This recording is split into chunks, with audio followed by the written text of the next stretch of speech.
loads of businesses in Nigeria, or almost like 80% of SMEs in Nigeria fall between this S small. Now, this is the person that is running as a one-man business. Yeah. He has 2 or 3 people working with him. He's on Instagram, he's on Facebook, he's on Twitter. But the small businesses, the gap is you can look at the turnover from a particular point to another, but it's not properly defined. Now, let's go to the third one, which is the medium. Yeah. The medium companies, those ones are a bit structured. So maybe about around 10-15% in that region. They have a proper office, between 8 to 10 staff, sometimes 30-40 staff. They are doing good turnovers. They prepare their accounts. They have an accountant, and so on and so forth. Now, the enterprises are the ones that we know, the banks, the companies, the conglomerates. Those are the enterprises. Okay. Now, if you compare Nigeria's economy to the developed economy, and pick a typical bank in Nigeria, the biggest bank in Nigeria, Access Bank, if you look at their total assets and compare them to a typical bank in the US or in the JP UK. Morgan or Lloyd's. Exactly. I'm sure you understand. Before I didn't go into the details. I don't want to go. Wide. So if you look at the valuation, the market capitalization of those companies, they are not as great. They say this company is a corporate business. What is a corporate business? Corporate business, people are doing turnovers of in excess of $1 billion. So that's the breakdown of the MSME, the micro, the small, the medium, and the enterprise. Yeah, very illuminating, Mr. Bayo, because sometimes it's mixed up, and people need to understand. And like you said, that's why we have like the Small Business Administration in the US, SBA, which has been the major receiver of interventions in the US. Trillions of dollars to the pay, pushing a lot of interventions to businesses, nations to understand, because we also know in the real sector, incentivizing the banks, telling that, pushing it to the banks and challenges that we're seeing. It's happening right now in the country or in the world. And reason, there's an evolution. There's a change. Now, a business that will survive in this new climate needs to adapt quickly. You cannot survive on one stream of income as an SME, especially in this part of the world. You can't. You need to diversify. You need to have a minimum of at least 5 minimum. See, the only way you can survive in this country as a small business is to have a minimum of 4 businesses. Now, they don't have to be very, very, very big and mighty businesses. They could still be the small businesses, because you have the power, you have internet, you have everything to run one business. So all you need to do is to introduce other businesses using the economies of scale of what already exists. The same cost, the same expenses to run more businesses. That is number one. Number two. Yeah, I can hear you. You can go on. Loan. I will explain. There's some school of thought to say, but you need loan to infuse cash into your business, to grow your business. No problem, I agree. If you are starting a business afresh, don't take any loan. Now, there are 3 things that you make money from, or you create wealth from. 3 things. Number 1 is your brain. Number 2, your hands. Number 3, your assets. There's no human being created by God that does not have any of these 3 things. Okay, you did not go to school. You don't have a brain. You can't think. You can't analyze. You have your hands. If you go to any construction site, anywhere that they are working, you see stark literates. They earn minimum of 3,000 to 5,000 a day. If I earn 5,000 a day, in 1 month, I've earned a salary of 150. There are some bankers that don't earn 150. So they are using their hands.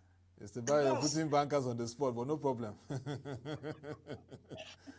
It's okay, you can go on. The ones that use their brain, then you could be a consultant. Some people use their talent, music, artists. Some people use their assets.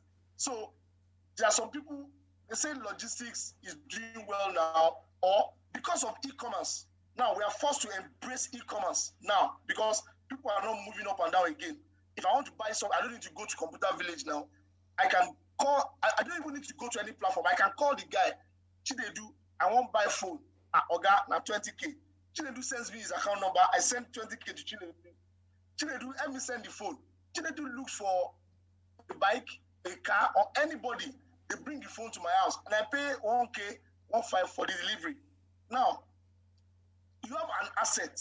What's that asset? Somebody has a car already. Who says you can't do that? So, for me, it's not a time to take any loan for a startup. For an existing business, this is what you can do. Introduce discounts. What are discounts? If normally for my service or my product, I charge 10,000 naira, for example, I can bring up a special discount, COVID-19 promo. You give it a good name and drop the cost, the price of that product or service by 30%. That if you buy 4, you get 1 free. What you are doing is that you clear your stock, you generate cash. The engine of any business is cash flow. It's not profit, it's cash flow. So somebody, I advised a lady on the platform, and I told the lady to do this. She was like, but sir, I'm going to make a loss. So I spent about 1 million to buy this product, this stock. You are saying that I should sell and make 100K. You know what I told her? I said, okay, this stock now, you wake up in the morning, you and your stock, you are looking at each other. What is the stock doing for you? Say, you are right, too. It's just there. I said, what is the probability that this stock will be sold in the next 6 months? How many people are buying clothes? Say, sir, you're also right. So what are you trying to achieve? Cash. See, the economy, we have lost money. The world, we have lost. It's only God that has not lost in this climb. Everybody has lost. Share prices are down. Dollar, everybody. We have lost time. We have lost resources. So if you're now worried that the stock you bought at 1 million, you're still going to lose, it means you're not serious. You don't understand that you're already in a climb that it's not about losing now. It's about getting cash flow into your system. Yeah. So as an entrepreneur, the first thing you do is, look, clear your stock. Clear your stock. If you have to sell at a 40% discount, just let it go. Let cash come into your system. When you have cash in your system, you can now re-strategize. That gives you capital. Rather than going to borrow money, it gives you capital. Yes, you've lost money, you've made a loss, but you have recovered some cash. Do you understand? So that's the kind of thing I think entrepreneurs can do at this point. Then they have to be focused. You have to pay attention. One of the things that kill businesses in Nigeria, we don't pay attention to details. Extreme attention to details.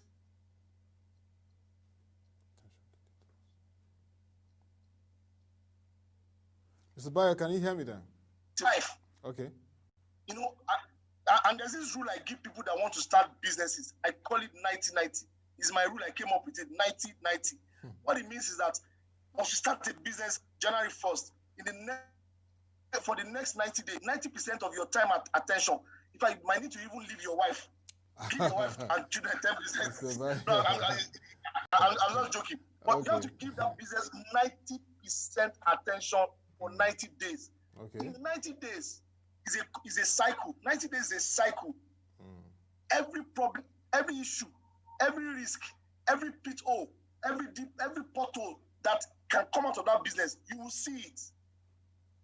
And after 90 days, you can decide that I want to go ahead or I want to shut it down. So that's it. Wow. Very interesting insights, and I think it's very important that businesses begin to adapt to the evolution that we're seeing, like you said, and it's very critical for us. But let's look at interventions. There are several initiatives that have been developed to support entrepreneurs. Let's look at the Tony Elumelu Foundation, the largest entrepreneurship network in the whole of Africa, where thousands of African entrepreneurs gather and they receive funding and capacity building to scale their businesses. There's also that for Faith Foundation, which has been going on too. And we have some state governments like the Lagos State Enterprise Trust Fund, the Employment Trust Fund, LSTF. That was one of the biggest interventions from a state or subnational where people were given loans at very affordable rates to scale their businesses, and there are a lot of testimonials to that. And some other state governments have taken from that and are trying to develop their own initiatives. Akwa Ibom, we also are seeing what is happening in Kaduna State and Ekiti State too, where the former executive secretary, Akionyebode of LSCTF, is now driving the affairs in Ekiti State. What would you be saying to these initiatives, private sector and then public sector driven, in terms of scaling the capacity of entrepreneurs this period across the country? Okay, those initiatives are very good. And I must be honest, especially those that are private, the Tony Elimelu, the Faith Foundation, they're doing very well. But you see, the question still remains. Nigeria is is the largest black, the country with the largest black people in the whole world. Yes. 200 and something million. We don't even know how many we are. Now, out of the 200 and something million, if you go and check Nigerian Bureau of Statistics, the data they have, how many people are formally employed out of the 200 and something million? How many people can even afford 3 square meals a day? Now, like I said, they are doing very, very wonderful. They're okay. But the issue still remains data. You see, you can't solve problem when you don't have data. Let me tell you what approach I think public, private initiatives, government should adopt. The first thing to do is data collection. So Tony Elimelu has supported more than 10,000 entrepreneurs all over Africa, not only Nigeria. Yes. That is less than 0.0001% of the estimate data to move to the next level.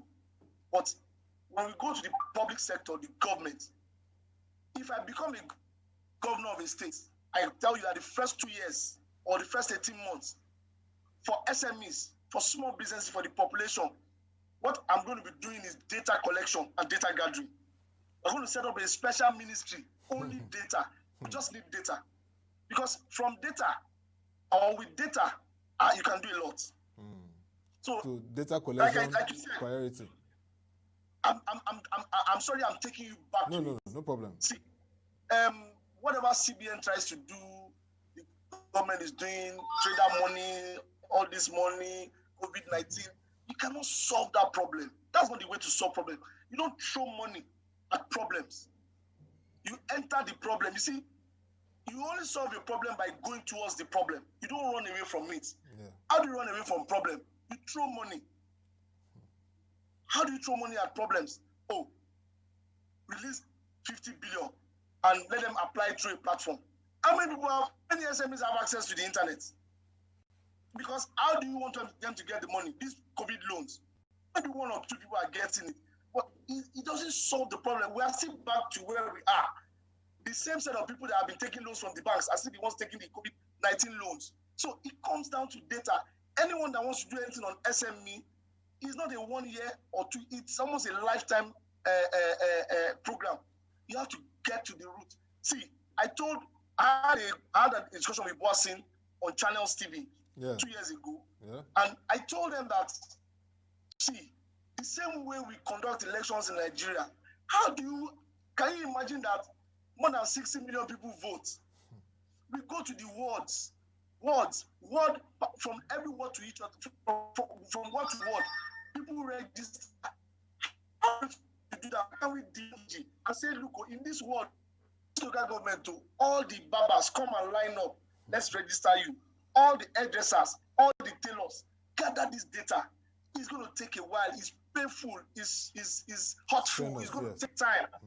Strenuous. For anyone, government that can have this attitude and gather data, they will abuse you that, okay, you're not doing anything in 2 years, you're just gathering data. But by the time you start execution, they will see.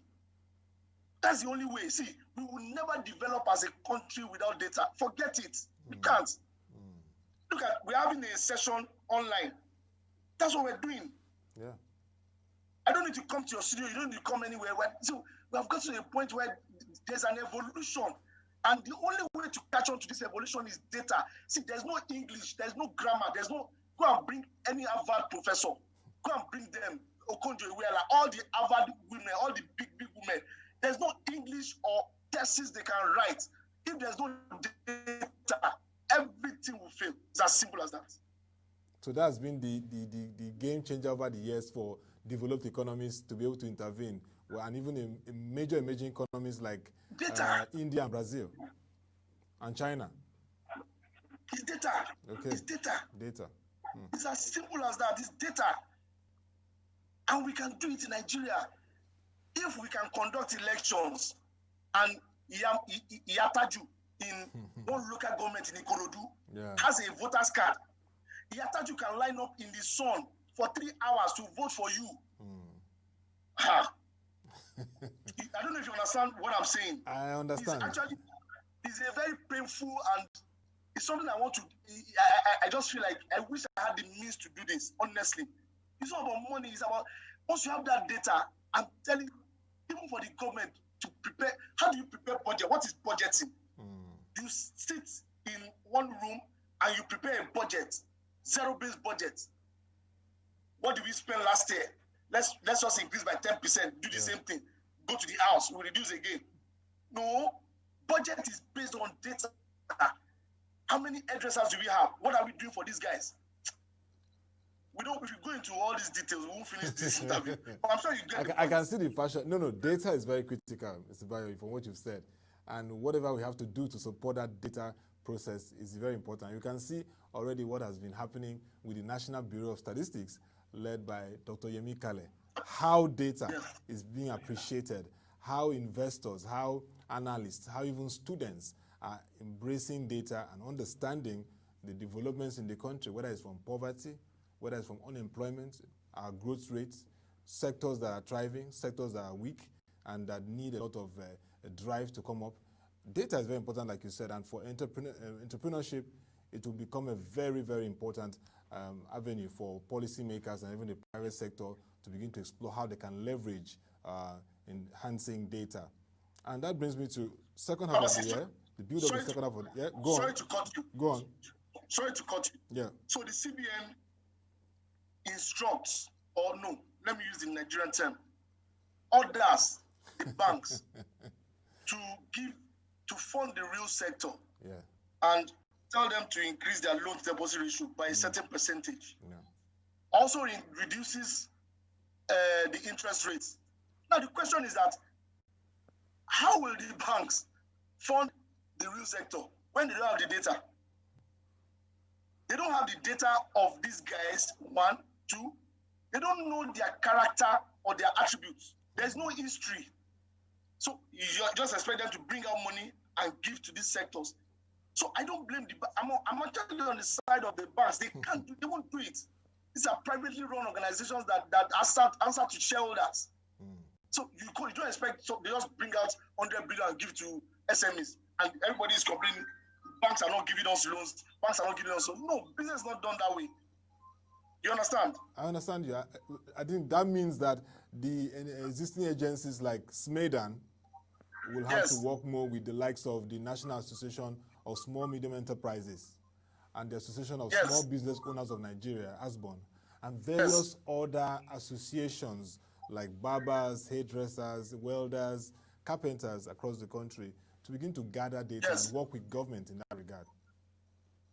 Yes, that's very important because, like you said, even this period of intervention, palliatives, some governors said that data utilization was a challenge, and going forward, data will be very key for them. I mean, governors like Malam Nasir Rufai of Kaduna State and Mr. Godwin Obaseki of Edo State, they were very particular about data, getting data to really even see how they can intervene for the informal sector. So that's well noted, Mr. Bayo. It has become very important that we drive data. Go on. Let me also say something. Yeah. I'm going to ask you a very direct question. Your answer would, you spoke about some governors. Yeah. Talking about they need data. Yeah. I will ask you a question. Then the answer to, or the response to that your statement will come from your answer. Now, if you're going to ask about tomorrow, that is the future. You want to discuss the future, ask about tomorrow. Are you going to ask your grandfather or your 20-year-old son? My 20-year-old son. Oh, you're going to ask your 20-year-old son? Yeah. Why? Because that's the next generation. Those are the people that will drive the future. Okay. I thought you said that some governors are saying, oh, they know that they need data. You talked about the fact that if you're going to... I didn't say anything. I never said anything. Let's go ahead. Let's go ahead. Well, Mr. Bayo, I get your point, but of course you also emphasize the need for data. So, of course, policymakers have a role to play. They have to create that enabler. They have to work with those that can help drive that data. It's very important. Yes. I mean, for example, Mr. Jide Ogunsanwo has been on this program. He talked about the need for, for example, the Nigeria Center for Disease and Control to work with influencers who are close to millennials and even the Gen Zs to get data, to engage, to really ramp up the issue of awareness on how to even prevent COVID-19. So data is very important, like you said, but we have to engage the very critical generation. So I'd like to get, we're entering to the second half of the year, I'd like to get your closing thoughts around what will really shape activities of MSMEs. And I've heard about your data and the structure that needs to come in and various other avenues, but what would you want to see additional policy steps at this time? Because we now see that data is very important, but it's quite challenging. I mean, we were able to grow at 1.87%. Analysts are saying that the impacts of the pandemic will begin to rub in by second quarter of 2020. Okay, so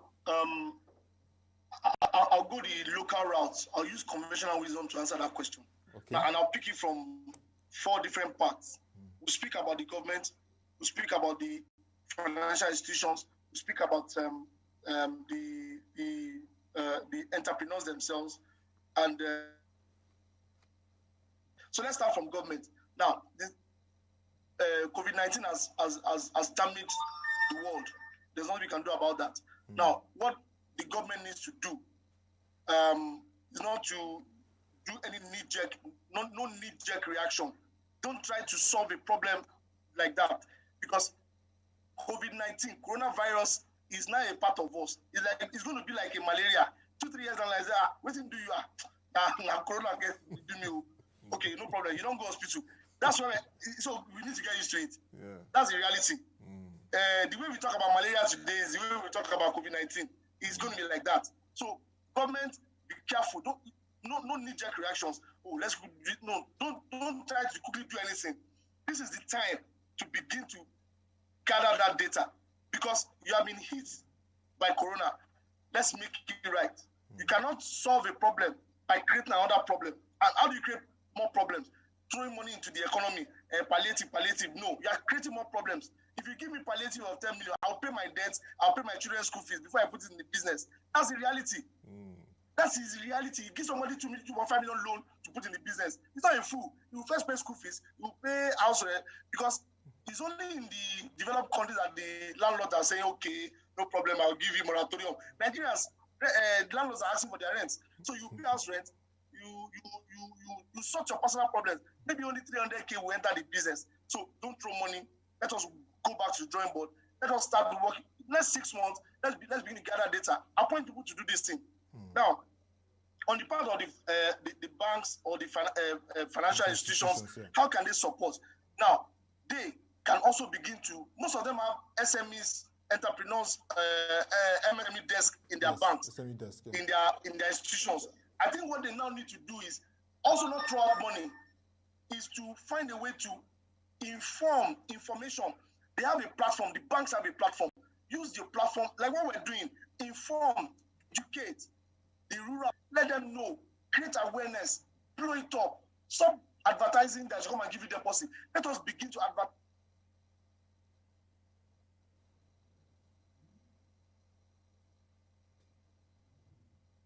Mr. Bayo, can you hear me?